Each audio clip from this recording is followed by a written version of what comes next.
sah ya, AHY baru saja dilantik menjadi menteri. Ini barokah Pak Jokowi. Prabowo Subianto menang, berkah Pak Jokowi. AHY sudah 9 tahun di luar pemerintahan, sekarang masuk, barokah Pak Jokowi.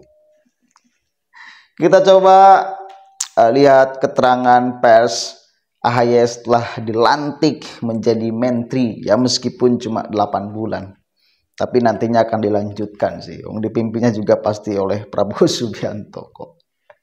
Coba kita cek nih, senyum semeringah menghirup aroma istana yang bertahun-tahun tidak menghirup aroma istana.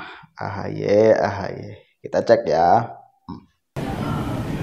Kementerian ATR BPN karena ini urusan manajemen, saya kira beliau akan sangat siap. Ya. Pak, targetnya Pak AHY kan sertifikat tanah Bapak minta tahun ini harus selesai Pak. Sertifikat tanah kan Bapak minta tahun ini harus selesai. Targetnya gimana Pak? 3 hal ke Pak Menteri BPN. Yang pertama yang berkaitan dengan sertifikat elektronik harus didorong agar lebih masif. Yang kedua, target untuk HGU carbon trading yang berkaitan dengan PP itu segera selesaikan karena banyak yang ingin masuk. Yang ketiga, yang berkaitan dengan target 120 juta PTSL. 120 juta bidang untuk masuk ke PTSL harus bisa kita selesaikan. Saya rasa itu. Pak, di akhir masa jabatan ada reshuffle lagi nggak Pak? Ada reshuffle lagi nggak Pak? Ada reshuffle lagi nggak di akhir masa jabatan? Ya, namanya kalau kebutuhan memang mengharuskan ya kenapa tidak. Ya, terima kasih. Pak Presiden, terkait dengan pertemuan dengan Pak Ketua Parpol. Pak Prabowo katanya sudah menyiapkan tim transisi Pak. Ketua Parpol. Pak, Ada yang lain Pak, semuanya.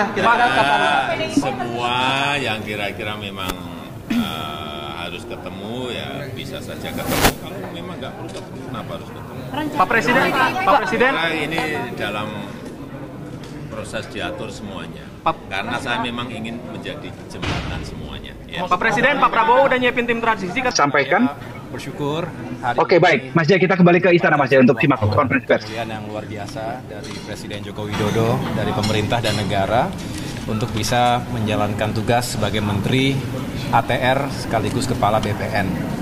Ini merupakan sebuah tanggung jawab yang insya Allah saya akan jalankan sekuat tenaga, walaupun kami juga menyadari ini adalah masa-masa yang tidak panjang, 8 bulan kurang lebih, tetapi saya selalu meyakini dalam waktu berapapun kita bisa berbuat yang terbaik untuk masyarakat dan juga negara.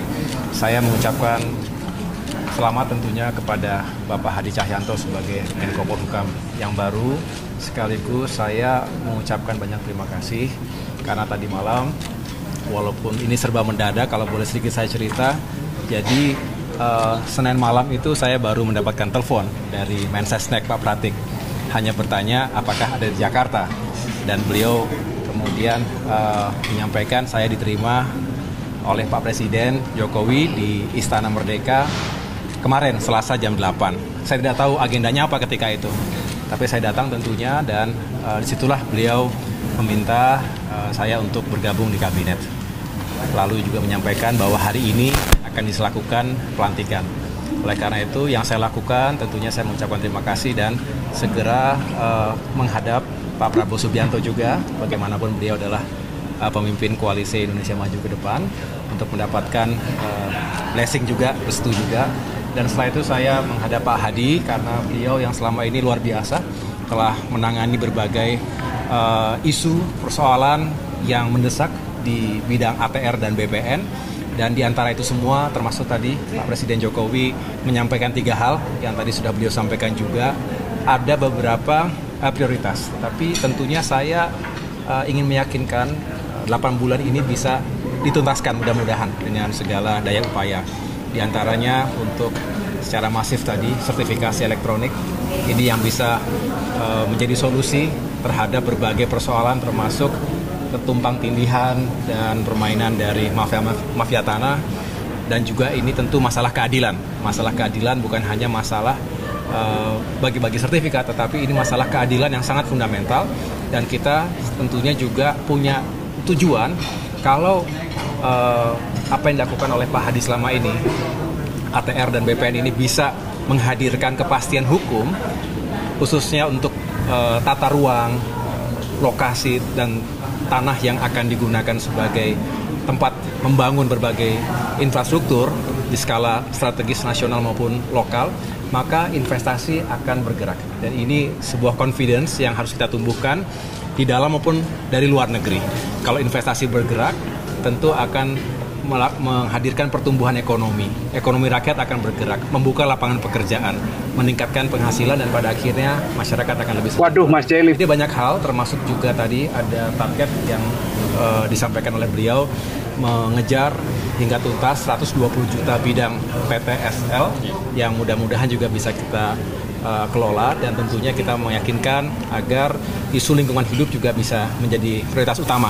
Oleh karena itu kami akan melakukan komunikasi dan koordinasi dengan berbagai lembaga dan kementerian yang terkait, dan tentunya tadi malam saya sudah matur Pak Hadi, walaupun nanti beliau sebagai Menko Polhukam, berkenan nggak tetap saya ganggu untuk saya minta pandangan-pandangan dan juga masukan-masukan ya, karena ini kerja yang besar dan tentunya membutuhkan berbagai masukan, termasuk dari para ahli dan dari para akademisi.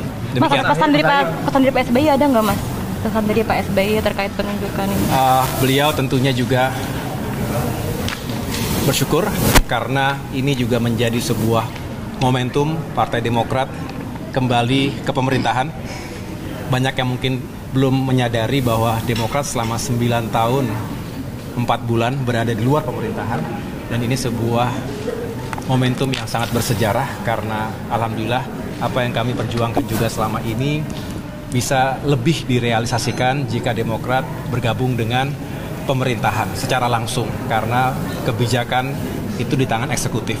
Walaupun perjuangan parlemen juga sangat penting, tetapi dengan demikian ini menjadi langkah baru bagi kami semua keluarga besar Partai Demokrat untuk berkontribusi dalam pemerintahan Kabinet Indonesia Maju di penghujung atau menuju ke akhir masa kepemimpinan. Dengan demikian mudah-mudahan apa yang dilakukan secara bersama-sama ini bisa menghadirkan berbagai pencapaian dan kemajuan. Mas, ada beban politik tertentu nggak sih setelah ada perputaran politik ini, Mas? Kenapa? Ada beban tersendiri nggak sih karena selama 9 tahun ada di luar pemerintahan?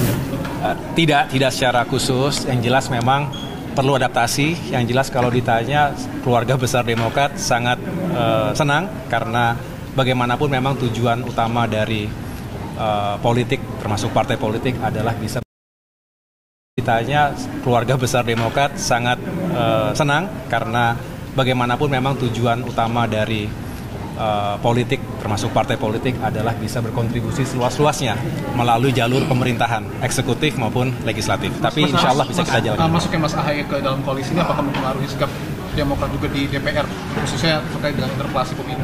Oh, tentu kami selalu bijak menggunakan suara kami di parlemen, formal maupun informal. Yang jelas kami tidak ingin terjebak dalam isu-isu yang mengganggu konsentrasi pemerintah. Demokrat hari ini bersama pemerintah, ada dalam pemerintah.